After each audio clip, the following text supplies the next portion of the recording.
Sanibonani molweni ndanamkela kwezaseTV ngesiXhosa. Itoyitoyi ke yabasebenzi iqhubeke yade babe abasebenzi bawufika kwi-office kaVusi apho bafike khona ehleli noPhetheni. Uzamile ke ubehlisa umoya ecela bahlale phansi bathethe bathi asizanga kwi-picnic apha. Hayi ke wabadelela ke ethi nifuna ndenze njani? Ndiziguqule ndizenze imali. Hayi ke nabo bamkhumbuza uba uthetha kanje na.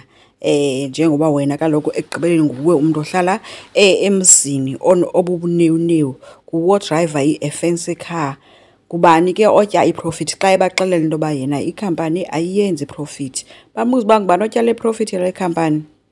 And ke bathe abahambi phaa engekabaphendula uPhetheni uzamile ungena naye ethi le nto abayenzayo ayikho semthethweni. Babuza ke uba leyo kusigxotha kanje yona isemthethweni na ngoba kaloku nathi sifuna umsebenzi wethu. uVusi ubabuze ukuba if andininika lo msebenzi wenu nizondenzani. Hayi ke wabubathintile emanyeni ke bathwasa ke bephakamisa izandla phezulu kusithiwa niyamsaba na. Batsho bethi no asibesabi siyabafuna.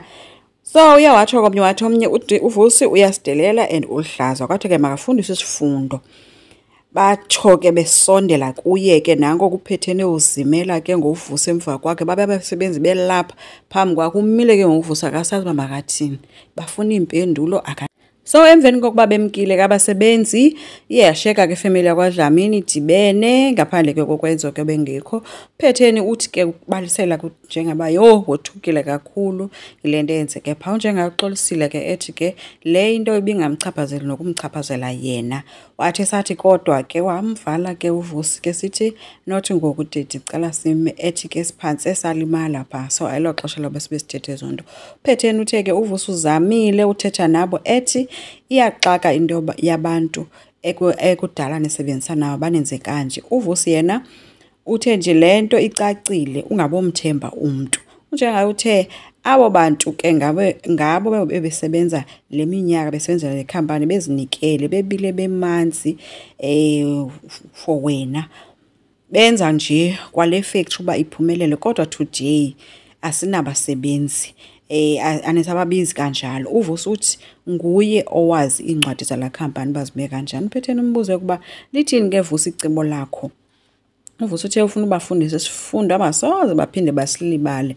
Akayonsangu yena akabhenya bazawumazi njengaye okwemthentsho ke ngamehlo caba uthi hey sazawubona.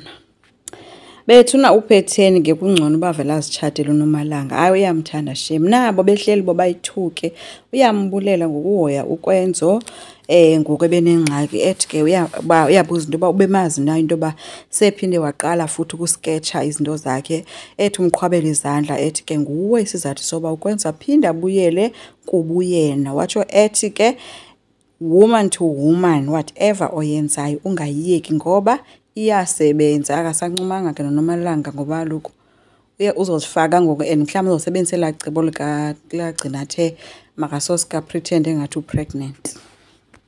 uVusi ke ukonfronte uyise embuza uba ukwicala labantu alabaphi na abantu ngoba nje ngoku uyazi uba nguye ohlohle abasebenzi ukuze bamjikele. Unjengayo kuyamphendula uba wathi nje mna mntanam ndikwicala lehistory ayikho enye into.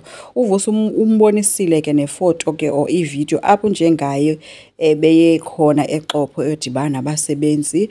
Uthe nje yena ebefuna abasebenzi bamfundisa isifundo angasoza silibali. Kutsho unjengayo kuVusi. So umxelele ukuba kufuneka ube yi-leader ene-morals and ethics. Wena awuyiyo lo lido. Hayi ke uVusi wathi uthi ayikho ke into ongandixelela yona ngento leadership wena. Hayi ke njengayo wathi hayi ke kulungile so ungahamba ke. uVusi uthe kulungile kodwa ke wena njengexhego elidala iza kunceda into yoba uthi tools down uyeke ube ubusy ulandelana nento yoba makwenziwe kanjani. Uzawuphathwa inhliziyo into eza kulandela uzawukhahlela ibhakethe. Uye wazihlekahlekisa njengaye ngayo yonke le mithethwa nguVusi ngoba hayi umfumene uhleli kuye. Aziba ke izawuzala ngomoni na impi kaVusi noyise ngoba ke ngoku ichaphazela nabasebenzi yonke lento yonke lento ilaa nto kaNomfundo bingahlangananga nje nabasebenzi. Enkosi ngicela siqhubeke subscribe, like, singakhomenta futhi bye.